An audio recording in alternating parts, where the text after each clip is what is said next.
Here's an image of me. I think this was taken after our last class in San Francisco, where I am now, which was part of a three-part tour that I did, leading students through the chakra scroll, which is the counterpart, this London chakra scroll being the counterpart, as mentioned, of our scroll. In other words, this was brought to light or brought to my attention during the actual class that you are involved in here, our chakra scroll. So latest developments, which are very exciting, is that we've reached out to the Victoria and Albert Museum, and they've been very accommodating, and they're also thrilled that someone can read the script of this particular, of these two particular scrolls, meaning to say the script of the Sanskrit language, particular to Kashmir, known as Sharda script.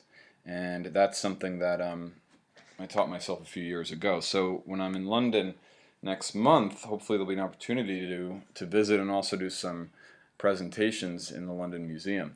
But what it means for our purposes in terms of translating and publishing this, as you've hopefully experienced, monumental discovery and insightful discovery of the subtle body, this system of 12 chakras, is that the two of them combined helps us as scholars to, or helps me as a scholar in this case, to do what's called a critical addition, wherein both scrolls are compared and contrasted for the best version of particular passages, to edit any errors out of one scroll replaced by a better version than the other. It's a bit complex, but the whole art of critical editing assumes, as in this case, that you're not looking at originals. Of course, I mean, the very fact that we have two different scrolls that look different but have basically the same text of 12 chakras tells us that there was an original text, what is called an UR text, UR-text. And so we're really trying to get back at the source as closely as possible by editing them together. So this is quite a boon, and it sent a pretty big shockwave. It's also another coincidence worth mentioning is that my friend and great scholar, tantric scholar, Christopher Wallace, was doing a tour in the museum with some VIPs, and I happened to have been with him. And while we all had lunch and I was sharing, the news about these two scrolls, at that moment the London Museum sent me high-res photographs, like during the meeting itself. I think on, I want to say it was I'm not sure when it was under a week ago. So anyway, this is me leading one tour looking at the chakra scroll, the counterpart of ours. And here's some images now, the high-res images that I mentioned, these phenomenal, incredibly well detailed versions of the same system of 12 chakras. And we'll be looking at these tonight, or at least as we move now into chakras number 8, the Balavat chakra, here where my arrow is on the far left. Chakra number 9, Agya chakra. And finally, just cut off at the top, Purnagiri Stanam, or Pita. Purnagiri Pita, the mountain that is the seat of abundance. These chakras range from the palate to the forehead and follow Vishuddha from last week, which is cut off at the bottom of the image on the left and the top, continuing at the top of the image on the right. Okay, so you can see how exquisite the paintings are in this case, and these are very high res, as I said. So we'll be publishing mainly with the images given here, which I think you'll agree are superior to their counterparts in the Jagadmatra scroll.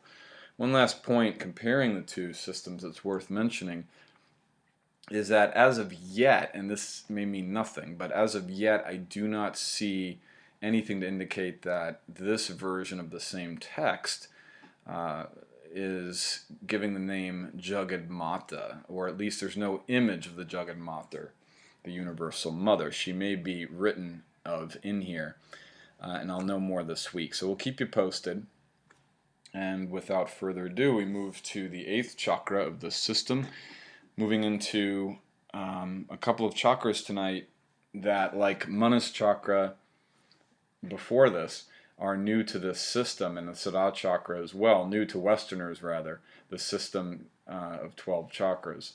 So Balavat means powerful, and it's an interesting phenomenon to think about the fact that the 8th and 9th are very similar in meaning. Balavat meaning one who, or something that possesses, vat, bala, power, so powerful, is similar to the term agya, which is our ninth chakra in this system.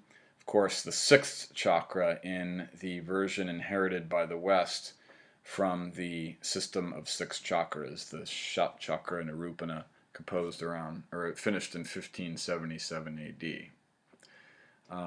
So Agya, yeah, means empowerment, and Bhalavat means powerful. So that'll be interesting to unpack as this translation comes to fruition. And then finally, we'll end with this very curious chakra, which depicts the famous Kamadhenu, the wish-fulfilling cow, which looks very little like a cow, although it does have cow horns, right?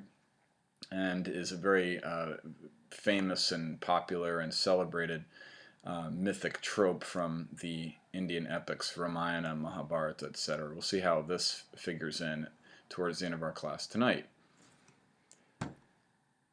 And then finally, we'll begin, or we'll end where we began. That's to say, into the Sahasradhala, the thousand-petaled lotus, known to the West usually as Sahasrara, just thousand, center of 1,000 petals. Here, the 11th chakra, and as you'll recall, the 12th we covered in class 1, which is the locale of the bee, nestled within this radiant, powerful lotus of, or symbolizing awakened consciousness that streams out in 1,000 or 100,000 directions encompassing the universe. This is the domain of Supreme Shiva that we've been invoking in our invocation each week. Okay, so we'll begin with Bhalavat, and you can see here a bit of a sloppy fusion, but it's the best we could do with the JPEGs we have, with the scans of the original. And a much better version, therefore, is that which we see here in full color. This is the chakra scroll from the London Museum that I mentioned earlier. So, brilliantly beautiful image of this, if not unusual, chakra to be, I mean, it's putting it mildly. So we begin with our Sanskrit, and again, this is what we read now in the text surrounding the chakra image itself. So the Sharada Sanskrit here is what is transcribed by myself at the top. I'm sure you've become aware of